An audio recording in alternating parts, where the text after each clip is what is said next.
Hello viewers, আসসালামু আলাইকুম। দেখুন, আজ সকাল থেকে আমাদের এখানে প্রচুর বৃষ্টি হয়েছে। তো কি হয়েছে, বাড়ির বউদের তো রান্না করতেই হবে। তো আমি প্রথমে পটল, বেগুন, শাকল, কাঁঠালের বিচি সুন্দরভাবে কুটে নিয়েছি। কুটে নেওয়ার পরে পানি দিয়ে সুন্দরভাবে পরিষ্কার করে রাখছি। তো আমি প্রথমে ফ্রিজ থেকে মাছ বের করে রাখছিলাম, রেখে এগুলোকে লবণ দিয়ে ধুয়ে নিচ্ছি। লবণ দিয়ে ধুলে হয় কি, মাছের ভিতরে একটা লালচে ভাব থাকে, সেগুলো পরিষ্কার হয়ে যায়। তো আমি পানি দিয়ে সুন্দরভাবে মাখায় নিচ্ছি যাতে লালচেটা কেটে যায়। তো আমি মাছ ধোয়া শেষ, তার ভিতরে মরিচ, হলুদের গুঁড়া, জিরা পিসা, আদা পিসা, লবণ দিয়ে সুন্দরভাবে মাখায় নিচ্ছি। মাখায় নিলে মাছটার ভিতরে ঝালটা ঢুকে যাবে। তো আমি এবার চুলার জালটাও ধরাই দিলাম। ধরাই দেওয়ার পরে দেখুন চুলার জালটাও সুন্দরভাবে ধরে গেছে, কড়াইটাও গরম হয়ে গেছে। এর ভিতরে আমি তেল দিয়ে কড়াইটাকে সুন্দরভাবে ঘুরিয়ে নিচ্ছি যেন তেলটা গোটা কড়াইয়ে মেখে যায়।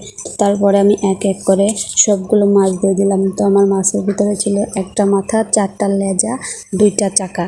এবার আমি মাছটা ভাজতে রেখে দিলাম। দিয়ে পাশে একটা বাটিতে মরিচ পিসা, জিরা পিসা, আদা রসুন পিসা, মরিচের গুঁড়া, হলুদের গুঁড়া, লবণ দিয়ে রেখে দিলাম। তাহলে তাড়াহুড়া করে দিতে অতটা সমস্যা হয় না।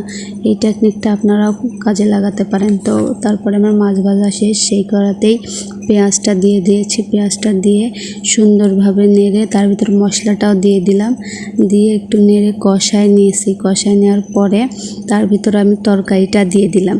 দিয়ে সুন্দরভাবে একটু নাড়াচাড়া করে একটু পানি দিয়ে ঢাকনা দিয়ে রেখে দিলাম। দেওয়ার পরে তার মাঝে আমি একটা আবার নেড়ে দিয়েছিলাম।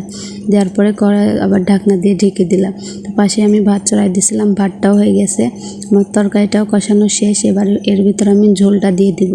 ঝোল দেওয়ার পরে যখন তরকারিতে আবার বলক উঠবে, তো আমি মাছটা দিয়ে দিব।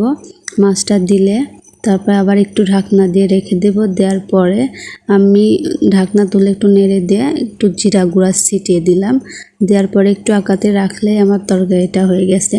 তো দেখুন তরকারিটার ফাইনাল লুক কেমন হয়েছে সবাই বলবেন।